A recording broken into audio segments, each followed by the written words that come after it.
J'aimerais bien me faire comprendre. Je voudrais faire le tour de la terre. Bonjour, je suis Louise Archambault, la réalisatrice du film Gabriel. Bienvenue sur clap.ch. J'aimerais bien me faire comprendre. J'ai fait des bébés.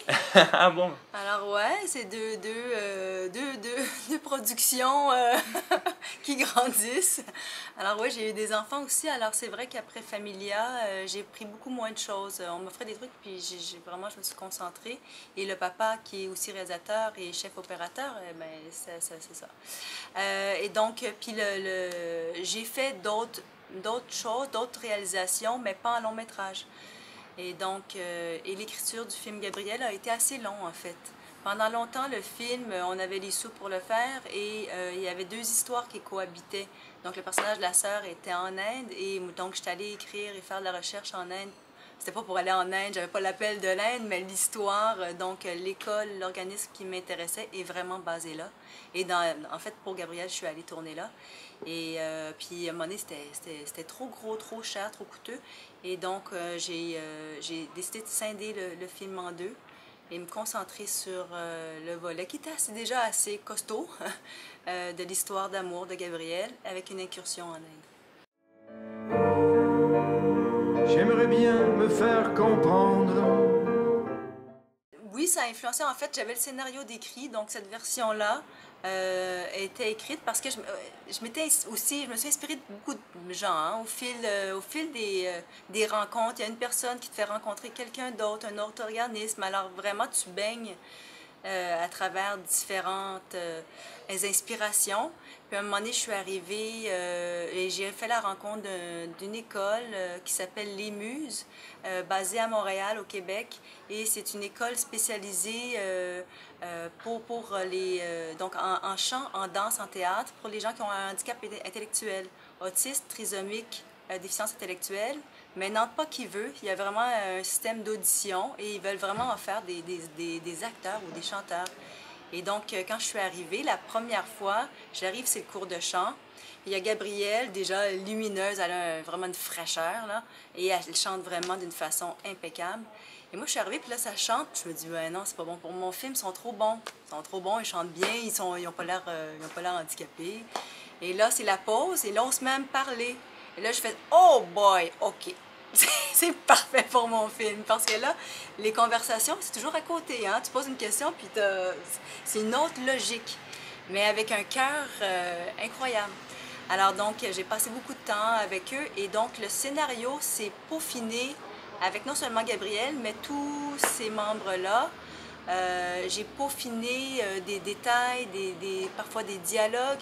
Mais l'histoire était déjà là. J'ai rajouté, Gabrielle, dans la vraie vie, elle a le syndrome de Williams. J'ai rajouté, mais ça ne change pas grand-chose au final. C'est vraiment un film de fiction, puis Gabrielle joue vraiment un rôle. J'aimerais bien me faire comprendre. Alors, le syndrome de Williams, de ce que j'en connais moi, c'est une déficience intellectuelle, mais donc c'est difficile, la coordination est difficile, compter, ça c'est difficile, la logique peut être difficile, mais habituellement c'est des gens très enthousiastes, verbomoteurs, drôles, et particulièrement, ils ont souvent une facilité dans les arts, particulièrement en musique. Souvent, ils ont l'oreille absolue. Et la particularité de Gabrielle, c'est que sa maman a été dans l'orchestre métropolitain comme violoniste pendant 25 ans. Alors Gabrielle a toujours baigné dans la musique, donc ça c'est vraiment une partie d'elle. Alors c'était vraiment parfait pour mon personnage qui est dans une chorale. Alors tout s'imbriquait en fait. J'aimerais bien me faire comprendre. Ben oui, en fait, oui et non. Mes producteurs avaient une appréhension, mais d'emblée, ils ont embarqué dans le projet parce que l'angle que j'offrais n'était pas dans le misérabilisme, n'était pas dans l'édulcoré. Il y avait un désir de parler de l'humain au-delà de la déficience, de parler d'une histoire entre deux personnes avec des obstacles, avec un désir d'indépendance, un lien avec la musique qui j'ose espérer, transcende l'idée du handicap et transcende les frontières aussi, qui n'est pas que québécois. Oui, on est local, mais c'est pas l'idée. L'idée, c'est vraiment de partir de l'essence de l'être humain. J'aimerais bien me faire comprendre. Mais en fait, c'était un souci parce qu'étant donné qu'on suit une chorale, nécessairement, c'est un film très musical, très chanté. Alors, c'est vrai que j'ai eu des questionnements à savoir après pour la musique extra-diégétique, jusqu'où on en met, parce que j'avais pas envie de fatiguer le spectateur. Donc, il y a eu une question de dosage et donc la personne qui a fait les arrangements des musiques existantes, donc pour la chorale, c'est le même qui a fait aussi donc, qui a fait l'adaptation d'une pièce qui s'appelle The Passenger de Iggy Pop. On l'a repris, mais c'est encore le même piano que les pièces de la chorale. Alors, il y avait vraiment une unité à ce niveau-là. Puis, l'unité, je le cherchais au niveau d'être rassembleur au niveau de ce que j'avais envie de transmettre dans les sentiments, dans les émotions. Il y avait comme une douceur. Ouais, il y avait quelque chose instinctivement, je pense que je voulais aller chercher ce que les personnages vivaient. J'aimerais bien me faire comprendre. Ça aurait pu être caméra fixe, mais vraiment la vérité, c'est qu'on avait seulement 28 jours de tournage. Il fallait être très efficace. Je travaillais la moitié des gens, ou en tout cas toute la chorale, c'était des acteurs non professionnels qui ont une déficience intellectuelle. Donc la plupart regardent la caméra, même rendu à 20 jours de tournage, ils regardent encore la caméra, même s'ils le savent parce qu'ils sont trop curieux. Donc ce qui fait que si je restais en plan plus large, etc., il y a toujours quelqu'un qui est comme ça avec son nez ou qui fait comme ça. Donc, du coup, on n'y aurait pas cru. Le spectateur, on n'aurait pas embarqué. Donc, il fallait vraiment... Moi, j'étais collée sur le chef-op tout le temps, puis je disais, OK, voilà, je vais faire ça. Alors, j'avais, dès le départ, accepté que la lumière ne serait pas impeccable, que les cadres ne seraient pas impeccables. Et lui aussi, il acceptait, puis il tournait, puis il savait qu'il y avait un trépied, puis il dit, bon, OK, on va aller voir le trépied, parce que je voulais aller chercher telle réaction, tel moment magique. Alors, c'est des choix... je ne pouvais pas tout contrôler, puis ça fait partie de ce film-là. C'est ça.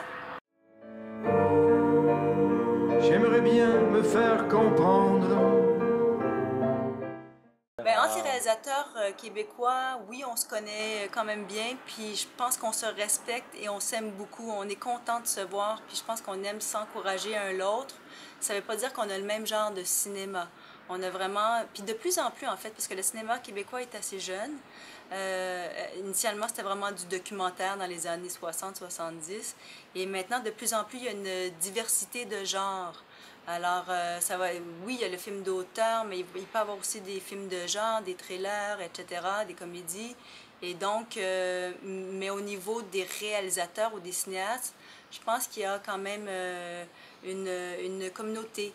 Est-ce qu'on se voit souvent? Ça dépend parce qu'on ne va pas sur le plateau de tournage des autres, mais je pense qu'il y a une solidarité entre nous.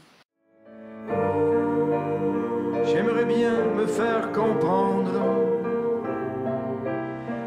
Je voudrais faire le tour de la terre.